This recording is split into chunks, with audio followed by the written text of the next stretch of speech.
Okay, today's project. Just going through each cylinder here, removing the piston rings. The oil rings always seem to break. They're very brittle. The top two rings always come off fine. Well, that one didn't, it broke. There's one. They're not bad, but I'm going to get new ones. And checking on the pistons. That's number one. Checking the babbitt bearings here at the bottom. Now I noticed when I did take these off, let me unscrew this one. I noticed that when I took these off, there was some steel shims, probably thousandths of an inch shims between the connecting rods and the piston rods. So I can't do it unless I get both off. But you'll notice the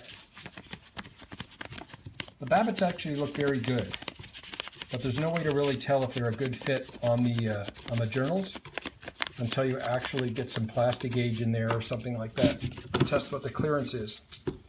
I think it's, if I'm not wrong, I think it's supposed to be 1/1000 of an inch for every inch width of the journals. So what I'm aiming for is to get 2/1000 of an inch clearance between this babbitt bearing here and the journal. So what I'm going to do is clean up each one of these, make sure the bolts are clean and so on. I'm going to put them on the journals, tighten them up to, I can't remember, I asked a guy what I should tighten them to because I have no specs, probably 50 pounds or so. Use plastic gauge to check the clearance, and then if it needs, I'm going to have to fabricate some very thin steel shims to go in here to get more clearance, but it might have worn down to a point where it doesn't need them anymore. I don't know, and I won't know until I check. And I did notice that one of my pistons here, was missing a castle bolt. So it had this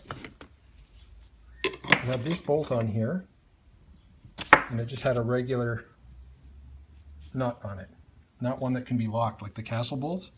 So that's a potential disaster. That could have come loose and torn that piston apart. So that's something else I got to replace. I got to get a castle bolt on there. So that's all I'm doing for today.